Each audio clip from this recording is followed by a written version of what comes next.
안녕하십니까. 모델로 피부과 서구일입니다. 보톡스에 대해서 알아보겠습니다. 보톡스는 표정주름을 만드는 표정 근육을 일시적으로 이완시켜 표정주름을 펴는 치료법입니다. 보톡스가 주름 치료의 대명사가 되다 보니 모든 주름이 다 치료가 되는 것으로 알고 있지만, 실제는 골진 주름이라든지 피부 표면에 나 있는 잔주름이나 선이 있는 그런 흉터 같은 잔주름에는 전혀 효과가 없습니다. 눈가나 미간, 앞턱, 이마에 잡히는 표정주름에 가장 효과를 볼 수 있습니다. 보톡스는 대개 하루 이틀 지나면서 효과가 나타나기 시작해서 1주, 2주 후에 가장 큰 효과를 볼 수 있습니다.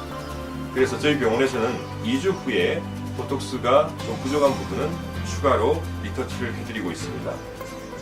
보톡스가 5, 6개월 간다고는 하지만 실제는 5, 6개월이면 100% 효과가 다 없어지는 시기이고, 대개 3개월이 지나면서 반쯤 풀리기 때문에 저희 모델로에서는 3, 4개월 간격으로 치료를 하고 있습니다. 보톡스의 목적이 주름을 100% 없애기보다는 주름이 좀 덜 잡히고 주름의 진행을 예방하는 그런 효과를 노리기 때문에 완전히 풀리기 전에 3, 4개월 간격으로 시술을 하고 있습니다.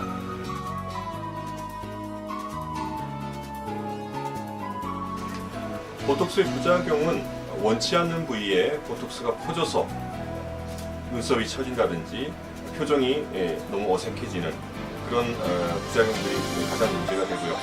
장기간 반복해서 맞았을 때 나타나는 부작용은 89년도 미국 FDA 승인받은 이래 거의 25년 이상 사용이 됐지만 아직까지 보고되고 있지 않습니다.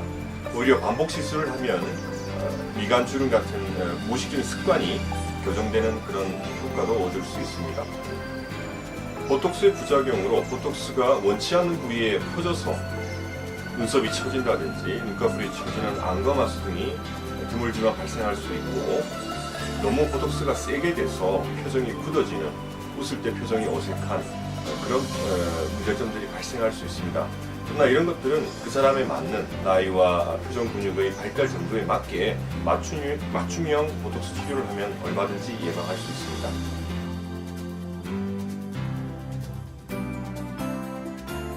보톡스를 반복해서 맞으면 나중에 주름이 더 생긴다든지 좀 문제가 생기지 않을까 걱정하는 분들이 많습니다.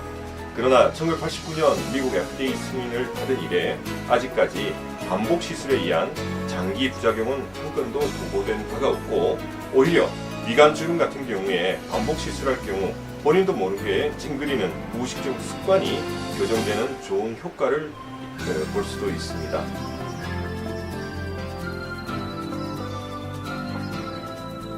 보톡스를 반복해서 맞으면 마치 백신을 맞는 것과 마찬가지로 항체가 생길 수 있습니다. 그러나 이것은 아주 드문 일이기 때문에 과거에는 비행기 사고 나는 것에 제가 비유를 해서 설명을 드렸습니다만, 우리나라에 보톡스가 도입된 지 20년이 되고 널리 사용이 되다 보니까 제가 경험한 보톡스 내성 환자만 해도 불과 20여 명이 넘고 저희 병원에서도 5분 정도가 발생을 했습니다. 그래서 이런 내성을 막기 위해서는 한 달 이내에 반복 시술을 한다든지 너무 많은 양을 한꺼번에 시술을 하는 것을 피해준다면 얼마든지 예방할 수 있습니다.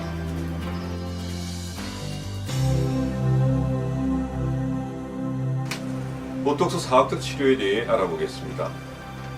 근육은 쓰지 않으면 2차적으로 퇴행하는, 근육의 볼륨이 줄어드는 그 원리를 이용해서 보톡스를 발달된 깨물근, 턱 주변에 발달된 씹을 때 사용하는 저작근에 주사를 주면 근육의 사이즈가 점점점 줄어들어서 얼굴이 작고 갸름하게 됩니다. 효과는 대개 2주 후에 30% 정도 나타나고 한 달 후에 5, 60%, 2달, 석 달 후에 가장 큰 효과를 볼 수 있습니다. 그래서 2차 주사 시기는 대개 3개월 이후에 하시면 됩니다. 재치료 시기는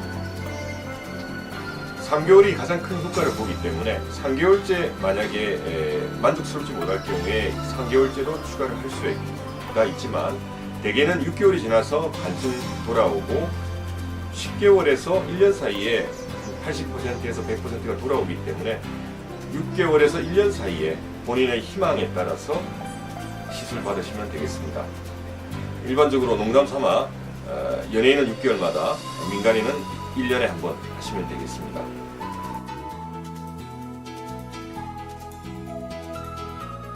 보톡스 자극 등의 부작용은 웃을 때 원치 않는 부위에 작용해서 웃을 때 표정이 활짝 웃지 못하는 표정 변화가 드물지만 나타날 수도 있고, 씹을 때, 음식물을 씹을 때 이 근육 부분이 일시적으로 한 2-3일 후부터 나타나기 시작해서 한 1-2주 정도는 볼록볼록 튀어나오는 소위 엠보싱 현상이라는 것들이 발생할 수 있습니다만은 이런 현상들이 다 발생한다 그래도 다 100% 원상 회복이 될 수 있습니다.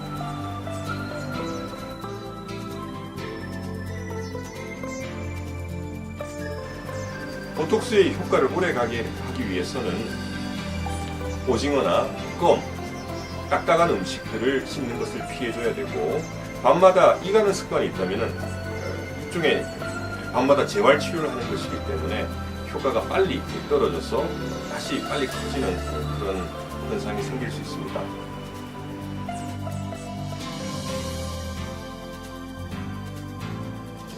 보톡스 사각턱 시술을 잘 권하지 않는, 어떻게 보면 상대적인 금기인 사람들에 대해서 말씀드리겠습니다. 사실 보톡스는 사각턱 근육을 줄여서 사각턱을 갸름하게, 얼굴을 작게 만드는 효과가 있는데, 문제는 볼살이 원래 꺼져 있는 사람의 경우 근육에 의해서 꺼져 있는 볼살이 매스킹 되어 있는데, 그것이 근육이 사라지면서 꺼진 볼살이 드러나는, 그래서 얼굴은 작아지고 갸름해졌으나 나이가 더 들어 보이고 피곤해 보인다는 얘기를 들을 수 있습니다. 이런 경우에는 2주나 한 달 후에 근육이 점차 사라지는 걸 보고 그 다음에 필러나 지방 이식을 하시면 되는데, 만약에 그런 필러나 지방 이식을 하실 생각이 전혀 없다면 아예 시작을 안 하는 것도 하나의 방법입니다. 그리고 또 하나의 금기는, 상대적인 금기는 40대 후반 이후에 이벽 부분이 처져 있는 사람의 경우 뒷부분의 근육이 사라지고 이 이벽 처짐이 더 두드러지는 현상이 생길 수 있습니다. 그래서 마치 보톡스가 흘렀다, 보톡스가 흘러서 더 처져 보인다, 그런 표현을 쓰시는데, 사실은 근육도 크고 앞부분에 이벽 처짐이 있었던 분들에 있어서 근육이 사라지고 이벽 처짐만 남은 경우라 하겠습니다. 그래서 이런 경우에는 이벽 처짐에 있는 부분에 지방 분해 주사를 3-4회 정도 한다든지, 아니면은 실리프팅 같은 리프팅 시술을 같이 병행해야 합니다.